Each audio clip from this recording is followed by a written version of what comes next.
আমরা কখনো দেখিনি মেজর জেনারেল র্যাঙ্কে, ব্রিগেডিয়ার জেনারেল র্যাঙ্কে স্পেশাল ট্রাইব্যুনাল বিচার হতে, অথবা কোনো আইজি অন্য কোনো কারণে জেলে যেতে পারে বা বিচার হইতে পারে, কিন্তু একজন ইমিডিয়েট পাস্টের একজন আইজিকে এবার বিচারের সম্মুখীন হইতে এটা আমরা কখনো দেখিনি। আসলে তো অল্প সময়ে এসব বিশ্লেষণ যেমন করা সম্ভব নয়, আবার সব বিশ্লেষণে আমি জ্ঞানান্বিত নই। তবু যেটা আমার চোখে পড়েছে, যেটা শুনেছি বা কিছু দেখেছি বা এখনও দেখে যাচ্ছি, সেই হিসাবে আমি বলতে পারি বর্তমান সরকার, ইসি, তারা যেমনভাবে বলতেছে আমরা একটা আনন্দমুখর ভোট করব, সবাই ভোট দিতে আসবে এবং একটা ফ্রি অ্যান্ড ফেয়ার ইলেকশন আমরা করার চেষ্টা করব। আপনারা যেটা জানতে চাচ্ছেন যে জবরদস্তি কিছু হবে কিনা, বা পুলিশ সাহায্য করবে কিনা, র্যাব সাহায্য করবে না, বা সেনাবাহিনী থাকবে কিনা, এগুলা যখন যেটা দরকার তারা চিফ ইলেকশন কমিশনের আন্ডারেই তখন থাকবে এবং উনি ওদের সাহায্য নিতে পারবে, এইটাই বলা হয়েছে। এবং সেকেন্ড কোশ্চেন একটা আদাও করবে কিনা, যেহেতু গত 70 বছরে 3টে ইলেকশন হয়েছে, কোনটা রাত্রে হয়েছে, কোনটা দিনে হয়েছে, এবং দিনে হইলেও অনেক সময় জেনুইন ভোটার যারা ছিল যে আপনি চলে যান, আপনার ভোট দেওয়া হয়ে গেছে, বা বিপক্ষের কাউকে পোলিং এজেন্ট হিসাবেও অনেক সময় ঢুকতে দেয়নি। তো এগুলো তো একটা প্র্যাকটিস ছিল। আর একটা প্র্যাকটিস যেটা বারবার এসছে বিভিন্ন ব্যাপারে, যে 18 সালে 14 সালে রাত্রেই সমস্ত পোলিং বাস পুরা করেছে। তো এখন এটার শেষটা কি? যারা তখনকার সরকারের বিরুদ্ধে ছিল তাদের অনেককেই আয়নাঘরে থাকতে হয়েছে, অনেককে গুম হয়েছে, অনেককে খুন হয়েছে, অনেকের বস্তা মেরে বালুর বস্তা দিয়া পানিতে ডুবিয়ে দেওয়া হয়েছে। আর নৃশংসতা একটা প্র্যাকটিস ছিল, যার জন্য এখন দেখেন যারা আয়নাঘর তদারকি করতো সেই রকম কয়েকজন এখন জেলে আছে, তারা বিচারাধীন।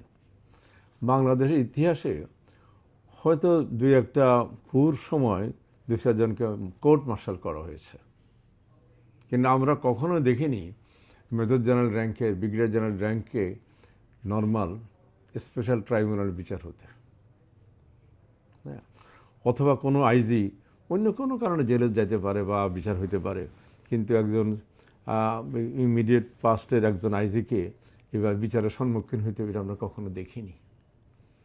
যদিও উনি এখন সরকারি কি বলে এটাকে সাক্ষী, রাজসাক্ষী উনি, তো সেই হিসাবে হয়তো উনি হয়তো তার সাজা কমিয়ে গেছে বা তাড়াতাড়ি বের হয়ে যাবেন, কিন্তু যা হওয়ার তো হয়েছেই।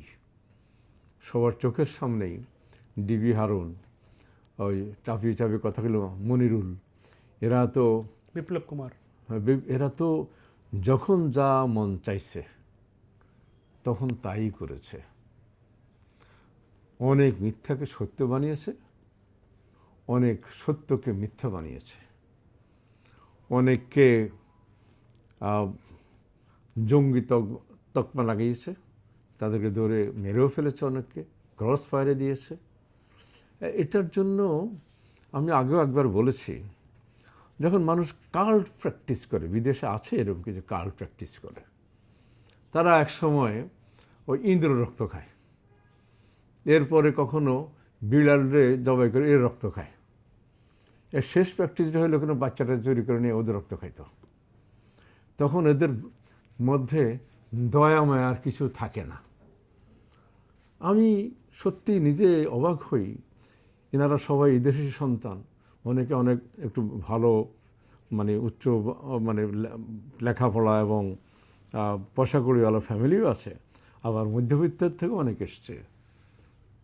আমি মনে করি এদের মন এত কঠোর হওয়ার কারণ কি তারা কাল প্র্যাকটিস করছে কিনা। এটা আমাকে একা থাকলে অনেক সময় ভাবিয়ে তোলে যে এত নিঃশৃঙ্খলতা তাদের মধ্যে ঢুকেছে, একটু তাদের হৃদয় কাঁপেনি। এখন ধরেন দুইজন তো আনা করতে ফিরে এসছে, আমাদের ব্রিগেডিয়ার আজমি সাহেব, ব্যারিস্টার আরমান, এরা তো 8 থেকে 10 বছর দুইজনে ছিল, একটা রুমে ছিল, চোখে বাঁধা ছিল। সেদিন শুনলাম কোন সাক্ষীর থেকে একটা টুথব্রাশ দিয়া 24 জনে মাজত, দাঁত মাজত, বেশিক্ষণ বাথরুমে থাকতে দিত না, অনুসরণ গোসল করতে দিত না, খাওয়ার মধ্যে হয়তো দেখা যাইতে অনেক তেলাফোকা বিচরণ করত। তা আমরা ব্রিটিশ থেকে স্বাধীনতা লাভ করছি 47-এ, 71-এ পাকিস্তান থেকে স্বাধীনতা লাভ করেছি। আমরা নিজেদেরকে স্বাধীন নাগরিক হিসেবে মনে করি। স্বাধীন দেশের স্বাধীন নাগরিকের স্বাধীনভাবে কথা বলার অধিকার নাই। আর বলতে গেলেও তাদেরকে আয়নাঘর, হত্যা, গুম। আমার পরিচিতির মধ্যে একজন গুম হয়ে গেছে, জীবনে আর ফিরেনি। আমার ওয়াইফের দিকের আত্মীয় একজন ব্রিগেডিয়ার ছিল, সে 24 ঘন্টা ব্রিগেডিয়ারের মানে ডাইনিং টেবিলের নিচে মাথার টুকরো দিয়ে বসেছিল। তো এগুলা যখন ভাবি, বাংলাদেশের মতো দেশে এরকম একটা গণ্ডগোল পাকিয়েছে, সব মিলাইয়া এরকম একটা সোসাইটি কায়েম করছে যেখানে হত্যা, গুম, যার ওই অমুক তমুক তাদের ক্ষমতার মধ্যে বাহাদুরি ছিল। সে ক্ষমতার বাহাদুরি যারা করতে তাদের আইজে ছিলেন বর্তমান রাজসাক্ষী। এখন আগামী যে ইলেকশন হবে, আমি তো মনে করি পুলিশের যারা একটু জ্ঞান আছে, যারা বিশেষ ক্যাডার লেখাপড়া করে আসছে, তারা দুইবার চিন্তা করবে যে আমি ন্যায়ের মধ্যে থাকবো না অন্যায়ের মধ্যে থাকবো। এটা আমি মনে করি তাদেরকে এই চিন্তায় তাদেরকে ন্যায়ের মধ্যে থাকার আগ্রহ জন্মাবে।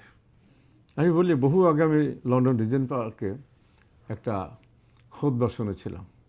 সেই খুতবা দিয়েছেন আল আজহার ইউনিভার্সিটির থেকে পাশ করা এবং পিএইচডি করা একজন ইমাম, নাম ভুলে গেছি। তো উনি খুতবার মেইনলি বলল যে খ্রিস্টান, ইহুদিরা বা অন্যান্য ধর্মের লোকেরা বলে যে মুসলমান তো তোমাদের বিভাজন বেশি। তখন শুরু করলো, দেখেন আমাদের বিভাজন সমাজের সব জায়গায় আছে, তাদের মধ্যেও আছে। আপনি যে এলাকা থাকেন, উত্তরের দিকে লোক একরকম, দক্ষিণের দিকে একরকম, পূর্ব দিকের একরকম, পশ্চিমের দিকে একরকম। এখন যদি এই বিভাজন না থাকতো, তাহলে সবাই এসে মসজিদে নামাজ পড়তো, দেশের সমস্ত রাষ্ট্রের অন্য কোনো দিকে উন্নতি হইতো না। ব্যবসা বাণিজ্য বা রাস্তাঘাট কি সবাই এসে মসজিদে পড়ে থাকতো, এই একটা হইতে পারত। আর যদি সবাই ধর্মের বিরুদ্ধে থাকতো, তাহলে সবাই একসাথে হলে মসজিদ, মন্দির, গির্জা, পাগোডা সবগুলো উল্টাই ফেলাইতো। বিভাজন আছে বলেই দুই পক্ষই মসজিদে আসে এবং শত শত বছর মসজিদ টিকে আছে। আমি টার্কিতে একবার গিয়েছিলাম, টার্কি আর বুলগেরিয়ার বর্ডারের পাশে 4টা মসজিদ রাস্তার দুই পাশে। এক একটা মসজিদের বয়স 750-800 বছর। তাহলে কেন টিকে থাকে? আপনি লন্ডনে গেবেন, বহু জায়গায় বহু গির্জা আছে পাথরের তৈরি, শত শত বছর হিসাবে দাঁড়িয়ে আছে। বলছে যে ওই ধর্মের মধ্যে বিভাজন থাকার জন্যই ধর্মীয় প্রতিষ্ঠানগুলো দাঁড়িয়ে আছে। এখন গণতন্ত্র আসে, গণতন্ত্র বিভাজন। আমি একরকম চিন্তা করব, ধরুন বিএনপির কথা বললেন, বিএনপি একরকম চিন্তা করবে, তাদের রাষ্ট্র ক্ষমতা গেলে তারা কী করবে তাদের ইশতেহার করেছে। আবার জামাত আরেকরকম চিন্তা করতেছে, তারা ইসলামিকভাবে দেশকে সুশাসন করার চেষ্টা করবে, চাঁদাবাজি উঠায় দেওয়ার চেষ্টা করবে। তাদেরও একটা নিয়ম নীতি এখন তারা চেষ্টা করছে করার জন্য।